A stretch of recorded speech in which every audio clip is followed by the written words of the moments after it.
Setiap weekend, Jumat, Sabtu, Minggu, Singapura, Malaysia, boleh dilihat lah Mas. Dalam arti kunjungan memang sangat luar biasa. Seperti yang tadi, ini weekday di lobi aja sudah rame dari Singapura berkunjung ke Grand Batam dan ya masih tergolong rame Mas. Tidak ada sepinya. Dalam beberapa bulan terakhir, suasana di Pelabuhan Batam Center menghadirkan pemandangan yang kontras dengan suasana batin banyak orang Indonesia di ruang digital. Di saat media sosial dipenuhi keluhan tentang mahalnya harga hidup dan lemahnya daya beli, kapal feri dari Singapura justru terus berdatangan, membawa ribuan penumpang setiap pekan. Mereka datang bukan untuk bekerja atau menetap, melainkan untuk menghabiskan akhir pekan, berbelanja, makan, dan menikmati layanan jasa di Batam. Fenomena ini tampak jelas di kawasan Batam Center dan pusat perbelanjaan seperti Grand Batam, yang menurut pengelola mengalami lonjakan kunjungan hingga sekitar 100% sejak akhir 2025 dan awal 2026. Bahkan pada hari kerja, lobi pusat perbelanjaan masih dipenuhi wisatawan dari Singapura, sementara pada hari Jumat, Sabtu, dan Minggu, kepadatannya meningkat jauh lebih tinggi. Data resmi dari Kantor Imigrasi Batam memperkuat gambaran ini.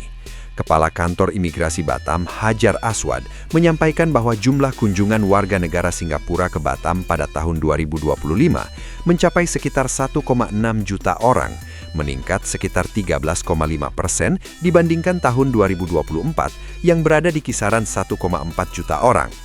Pada awal tahun 2026 saja, hingga 18 Januari, jumlah kunjungan sudah mencapai sekitar 20.000 orang.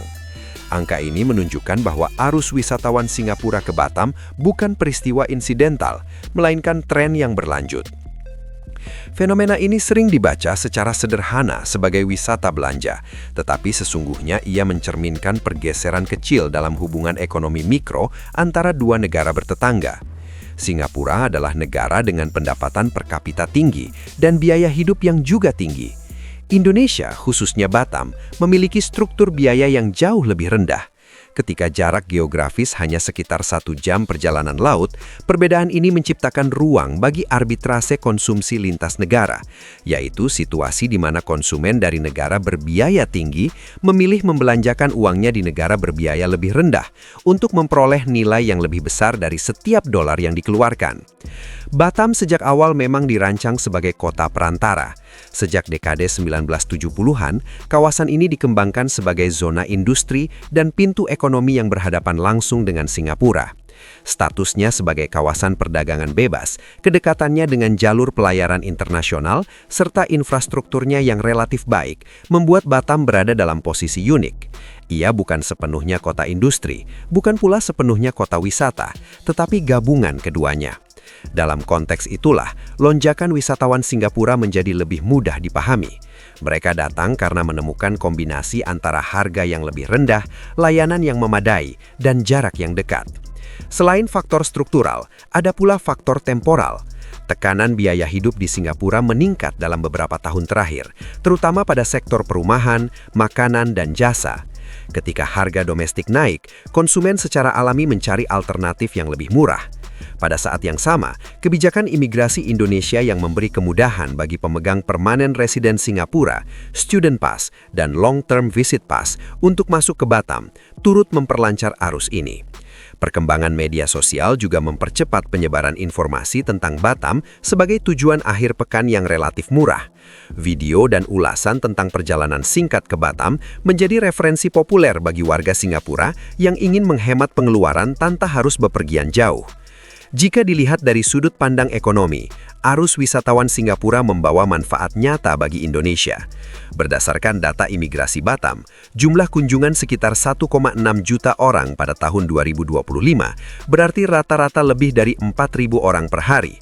Jika digunakan pendekatan konservatif yang lazim dalam analisis pariwisata regional, yakni pengeluaran sekitar 100 hingga 200 dolar Singapura per kunjungan untuk perjalanan singkat, maka nilai belanja langsung yang masuk ke Batam berada pada kisaran 160 juta dolar Singapura per tahun. Dengan mengambil nilai tengah sekitar 150 dolar Singapura per orang, total belanja dapat diperkirakan mencapai sekitar 240 juta dolar Singapura, atau setara lebih dari 2 triliun rupiah. Belanja ini masuk langsung ke sektor-sektor ekonomi lokal, hotel, pusat perbelanjaan, restoran, transportasi, jasa kecantikan, hiburan, dan produk UMKM. Dalam konsep ekonomi pariwisata, ini disebut sebagai direct spending, atau pengeluaran langsung wisatawan. Namun dampaknya tidak berhenti pada transaksi pertama. Pengeluaran tersebut menciptakan permintaan turunan. Restoran membeli bahan makanan dari pemasok lokal, hotel membayar gaji karyawan, pusat perbelanjaan menyewa jasa kebersihan dan keamanan, dan pengemudi transportasi lokal memperoleh pendapatan tambahan. Efek lanjutan ini dikenal sebagai indirect dan induced spending yang memperbesar perputaran uang dalam ekonomi daerah. Dalam pendekatan multiplier effect yang biasa digunakan oleh Badan Pusat Statistik dan Kementerian Pariwisata, setiap Rp1 belanja wisatawan dapat menghasilkan lebih dari Rp1 perputaran ekonomi karena uang tersebut berpindah dari satu tangan ke tangan lain di wilayah yang sama. Dengan demikian, 2 triliun rupiah belanja langsung wisatawan Singapura berpotensi menciptakan perputaran ekonomi yang lebih besar di Batam, terutama pada sektor jasa yang bersifat padat karya. Keuntungan lain yang diperoleh Indonesia terlihat dari sisi fiskal. Wisatawan asing tetap membayar pajak tidak langsung melalui pajak pertambahan nilai atas barang dan jasa yang mereka konsumsi, serta pajak daerah dan retribusi yang terkandung dalam harga hotel, restoran, dan transportasi. Mereka memang tidak membayar pajak penghasilan di Indonesia, tetapi konsumsi mereka tetap menjadi sumber penerimaan negara dan daerah. Dengan meningkatnya jumlah kunjungan sebesar 13,5% pada tahun 2025, maka potensi penerimaan pajak berbasis konsumsi juga meningkat secara proporsional. Dari sisi sosial ekonomi, arus wisatawan Singapura juga berkontribusi terhadap kesempatan kerja. Sektor yang paling terdampak adalah perhotelan, retail, restoran, transportasi, dan pariwisata. Sektor-sektor ini membutuhkan banyak tenaga manusia dibandingkan sektor industri berat. Ketika tingkat hunian hotel meningkat dan pusat perbelanjaan semakin ramai, kebutuhan akan karyawan juga meningkat, baik dalam bentuk pekerjaan tetap maupun pekerjaan sementara. Dengan demikian, kehadiran wisatawan Singapura secara langsung menopang pendapatan rumah tangga masyarakat Batam yang bekerja di sektor jasa. Yang sering diabaikan adalah bahwa wisatawan Singapura berada pada posisi yang relatif menguntungkan bagi negara penerima. Mereka datang sebagai konsumen, bukan sebagai pencari kerja atau penerima bantuan sosial. Mereka tidak mengakses BPJS, tidak menerima subsidi energi atau pangan, dan tidak masuk ke dalam sistem pendidikan nasional. Beban fiskal negara terhadap mereka hampir tidak ada, sementara manfaat ekonominya nyata.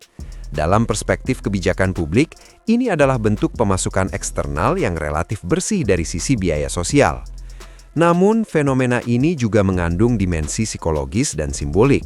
Selama bertahun-tahun, arus utama mobilitas antara Indonesia dan Singapura didominasi oleh warga Indonesia yang pergi ke Singapura untuk bekerja, berobat, atau berbelanja.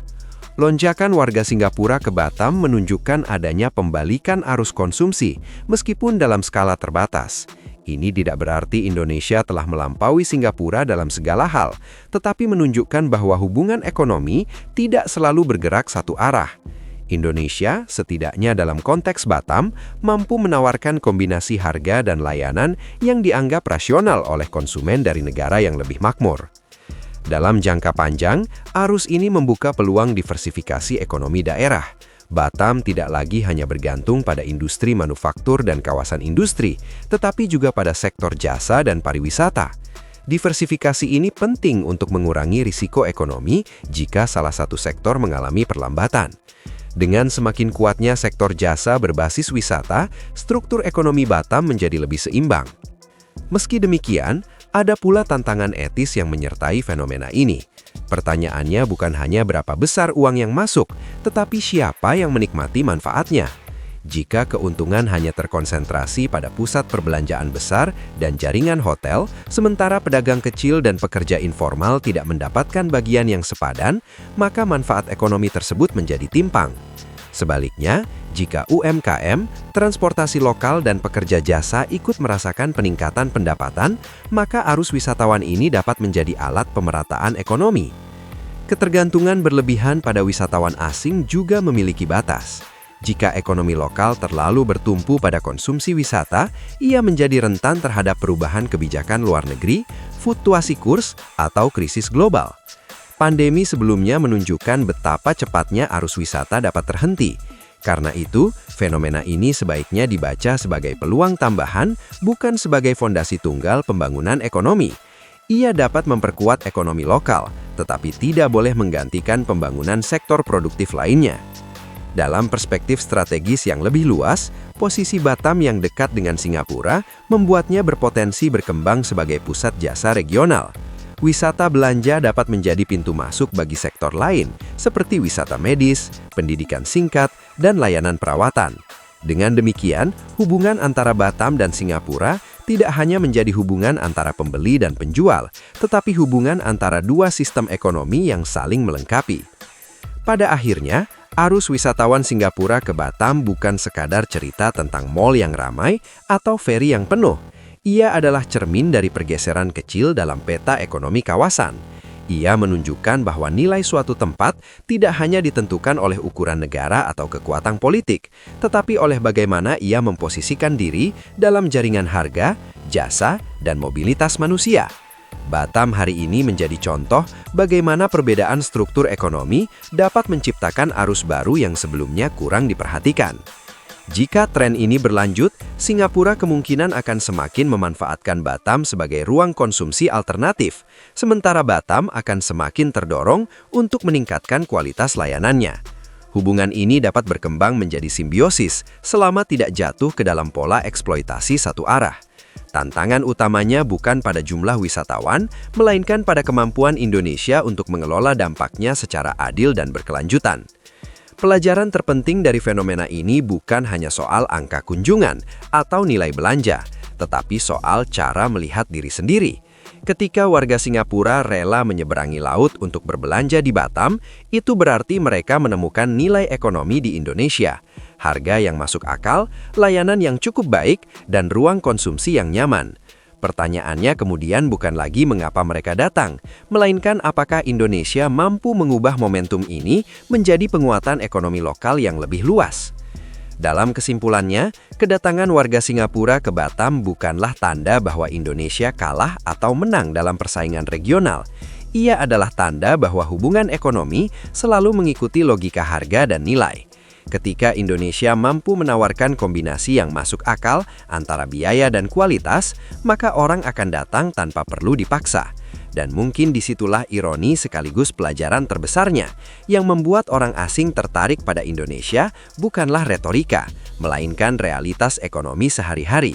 Yang paling perlu belajar menghargai nilai itu, pada akhirnya bukan mereka, melainkan kita sendiri.